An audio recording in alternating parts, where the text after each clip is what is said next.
Imagine if for the last 30 years there'd been a shortage of clothing throughout Britain. People going around in old moth-eaten jumpers, sleeves all frayed, two to a tank top, and some people even going with no clothes at all. Imagine if to combat this crisis, the government ordered in shipment after shipment of fancy ball gowns and designer shoes, which are both impractical and unaffordable to pretty much everyone in the country.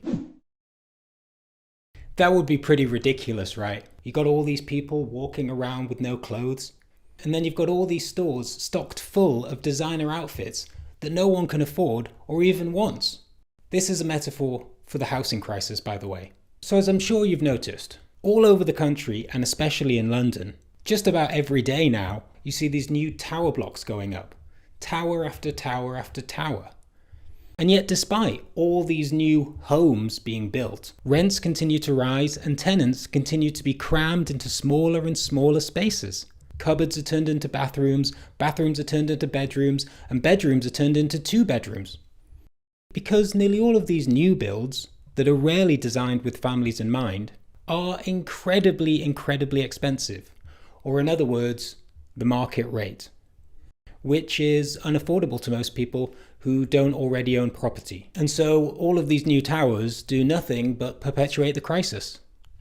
In Hackney, for example, 7,995 new homes were built between 2015 and 2019, but only 227 were for social rent. So what can be done about this? Well, in 2017, Hackney Council bought a large site in the heart of the borough, called 55 Morning Lane. At present, the area is occupied by a massive Tesco supermarket. The site cost the council £60 million of public money. And desperate to get their money back immediately, the council did a deal with Hackney Walk Limited, which is this incredibly successful developer known throughout the land for building Hackney's famed fashion hub. Yeah, you know, the fashion hub of Hackney. You not heard of it? The factory outlet complex located just behind Tesco's? You must know it. Everybody knows the Hackney fashion hub. It's the heart of the community. It's one of the great bustling centres of commerce that makes East London such an exciting place to live. Okay, so the fashion hub was not that successful because it wasn't really what anyone wanted or needed. But we shouldn't write Hackney Walk off just because of their very unsuccessful past. Maybe Hackney Walk has learnt some lessons. Maybe the plans for Morning Lane will be different. Hackney Walk decided, after consulting a whopping 138 Hackney residents, that what Hackney really needs is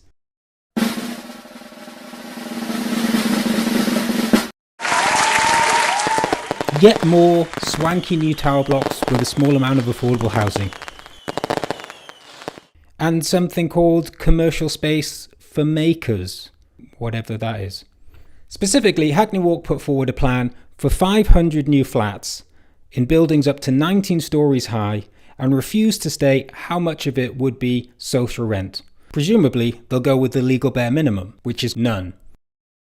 However, since the plans were put forward in 2019, nothing much has happened. It seems Hackney Walk has got cold feet, and Hackney Council are now left with a large chunk of prime real estate in the centre of the borough with no private developer on hand to turn it into luxury apartments. Oh no, it's a nightmare.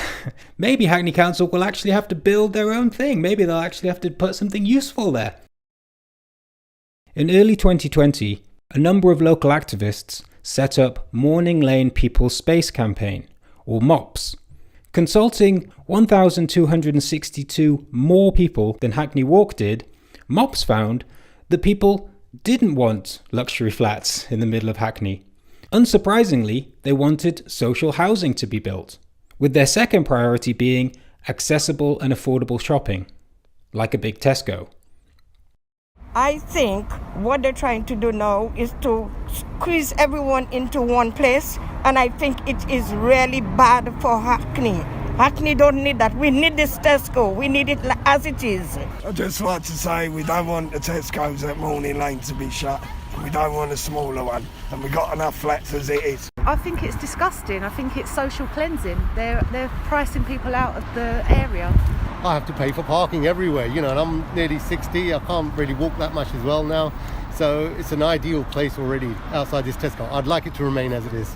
But as long as they can build like council houses, not private, you know, because who can afford to buy private? These at prices. Do not touch the Tesco in Morning Lane. Do not. If you want to do something, go higher than top of Tesco and build houses. And council housing, not private. Most of the people that I've grew up with and went to school with, they've now had to move to places like Essex, the Midlands. And they've moved in a whole bunch of people from, God knows what walks of life they've come from, and it's just completely changed the whole area. It doesn't feel the same anymore. It feels like you've got limited places to go because of the now changing culture. Young, old, everybody comes here. It's a great shopping store.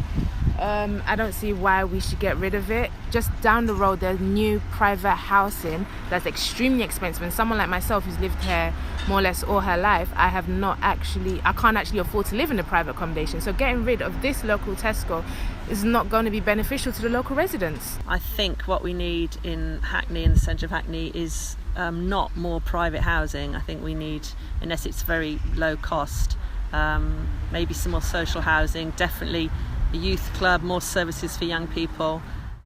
The council's option agreement with Hackney Walk ends in March 2022, meaning that there are currently no public plans for the site. And we in MOPS are demanding that Hackney Council use this opportunity to make a new plan that reflects what Hackney residents actually want and need. Number 1, social housing, and number 2, a big supermarket. If you agree with us, here's how you can help make this happen. Email the Mayor, Philip Glanville, or your local councillors to ask them what's happening with 55 Morning Lane and to tell them what you think. Also, please follow us on Instagram, Twitter, and/or Facebook to find out more about how you can get involved. If you'd like to contact us directly to find out more and join the campaign, you can email us at morninglanepeoplespace@gmail.com. It is our campaigning that has forced the council to think again. Now we have to keep the pressure up. Finally, please share this video with your friends, family, and neighbours.